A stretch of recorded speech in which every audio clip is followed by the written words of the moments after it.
Assalamualaikum warahmatullahi wabarakatuh. Di sini saya akan mempresentasikan tentang olahraga yang memenuhi tugas filsafat dan olahraga. Apa sih itu olahraga?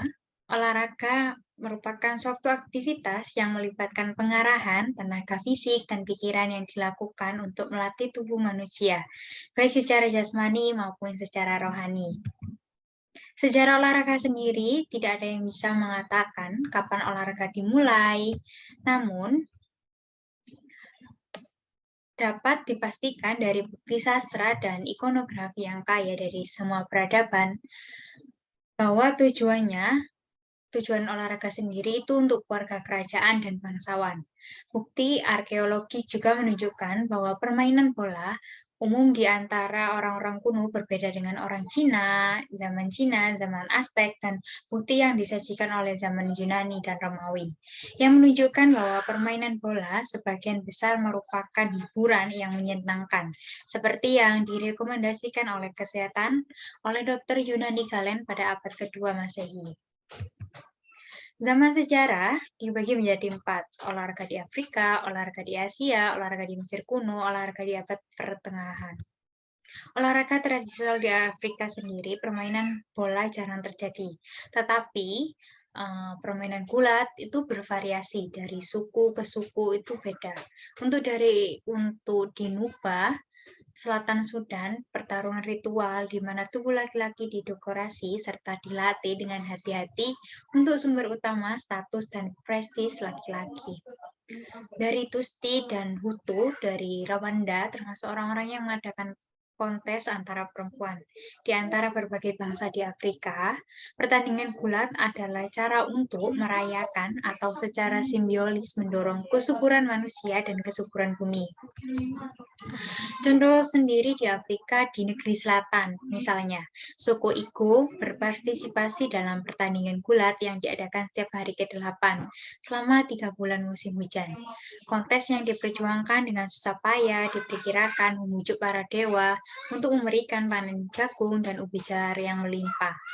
Di antara Diola Gambira, remaja laki-laki dan perempuan bergulat, meskipun tidak melawan satu sama lain, merupakan bentuk dalam ucara pranikah. Juaranya yaitu pria menikah dengan rekan wanita mereka.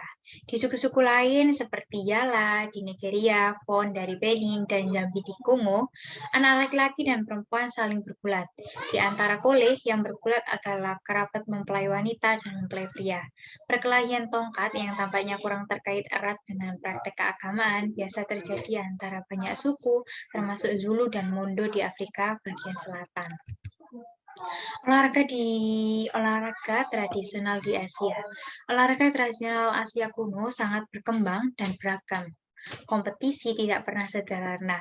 Dari Timur Tengah yang Islami di seluruh anak benua India hingga Cina dan Jepang. Pegulat kebanyakan tetapi tak secara eksklusif laki-laki. Kekuatan pegulat selalu lebih dari sekedar pernyataan pribadi. Orang-orang yang berusaha keras dan berjuang memahami diri mereka sendiri untuk terlibat dalam usaha keagamaan. Doa, mantra, dan ritual penyucian selama berabad-abad merupakan aspek penting dari pertarungan tangan kosong para pegulat Islam. Bukan hal yang aneh untuk menggabungkan keterampilan pegulat dengan keterampilan penyair mistik. Dari seni bela diri bersenjata adalah olahraga panahan. Panahan adalah salah satu yang paling penting dalam kehidupan prajurit Asia dari Arab ke semenanjung Korea. Khususnya, samurai Jepang memperhatikan banyak bentuk memanah, yang paling berwarna mungkin yabusame.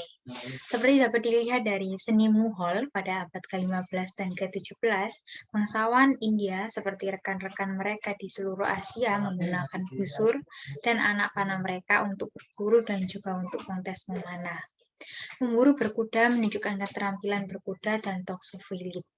Kecintaan aksitorat Asia terhadap kuda yang dapat dilacak sejauh zaman Het, jika tidak lebih awal, tidak hanya mengarah pada pacuan kuda, tapi juga pada perkembangan polo dan sejumlah kontes berkuda serupa. Permainan berkuda ini mungkin sebenarnya merupakan kontribusi Asia yang paling khas pada pembendaharaan olahraga modern. Olahraga di Mesir kuno. Olahraga umum di Mesir kuno, di mana Fir'aun menggunakan kecakapan, berburu, dan memamerkan kekuatan dan keterampilan dalam memanah untuk menunjukkan kebugaran dan memerintah. Meskipun demikian, orang Mesir yang kurang mengklaim keahlian bergulat, melompat, dan terlibat dalam permainan bola dan adu tongkat. Olahraga di abad pertengahan. Olahraga Eropa tentunya kurang terorganisasi dengan baik daripada olahraga kuno klasik. Pekan raya atau festival musiman adalah kesempatan bagi pria untuk mengangkat batu atau karung gandum dan bagi wanita untuk mengikuti lomba smoke. Olahraga favorit kaum tani adalah sepak bola rakyat. Permainan liar tanpa batas yang mengadu pria yang sudah menikah melawan bujangan, atau satu desa melawan yang lain. Kekerasan permainan yang bertahan di Inggris dan di Prancis hingga akhir abad ke-19 mendorong humanis Renaissance seperti Sir Thomas Eliot untuk mengutuknya karena lebih cenderung melukai daripada menguntungkan para peserta. Terima kasih, sekian dari saya. Terima kasih. Wassalamualaikum warahmatullahi wabarakatuh.